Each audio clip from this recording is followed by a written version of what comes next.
Haute place de la culture et de l'enseignement artistique, le Conservatoire de Draguignan est rapidement devenu une institution après son installation au Paul Chabran en 2015.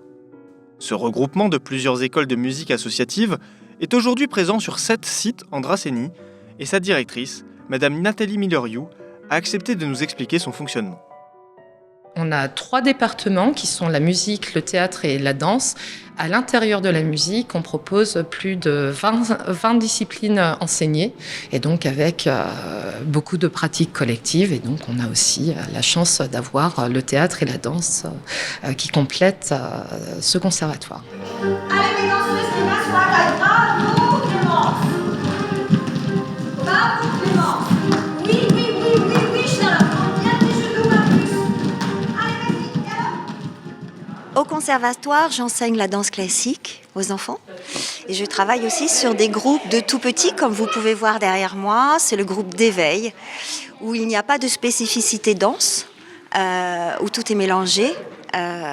C'est l'expression du corps, l'improvisation, la découverte de l'espace, la découverte de l'autre, des rythmes et de plein de choses, mais d'une manière ludique. Voilà, tout est donné d'une manière ludique. Le jeu est en effet une composante importante de l'enseignement, surtout auprès des enfants qui devront peut-être se produire sur scène un jour. Le théâtre lui aussi n'est donc pas en reste au conservatoire, et son apprentissage y est présent depuis plusieurs décennies. Bon, professeur de théâtre au conservatoire depuis bientôt 20 ans. Je travaille essentiellement sur la confiance en soi, le déplacement dans l'espace et les improvisations, mais des improvisations qui ne sont pas vraiment travaillées puisque c'est plutôt des improvisations qui font appel à l'imagination. Que vous dire encore, j'ai des enfants depuis 7 ans jusqu'à des adultes qui ont 60 ans. Finalement, malgré ces disciplines variées et ouvertes à tous, le conservatoire reste une institution musicale, avec l'apprentissage de divers instruments comme principales activités, de la guitare à la trompette, en passant par la batterie et la flûte traversière. Nous organisons cette année des petites scènes qui permettent à tous les instruments de se produire sous forme de concerts.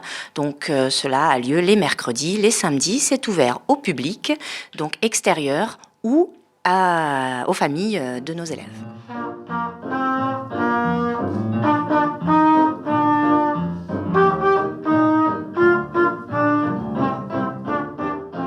Je suis professeur de trompette au conservatoire d'agglomération et professeur de musique actuelle, c'est-à-dire qu'on monte des groupes de variété, rock et responsable aussi du département jazz et musique actuelle. Même chose avec des ensembles de jazz. Alors nous, au niveau de l'objectif du conservatoire, c'est de former conjointement aussi bien les futurs professionnels que les amateurs.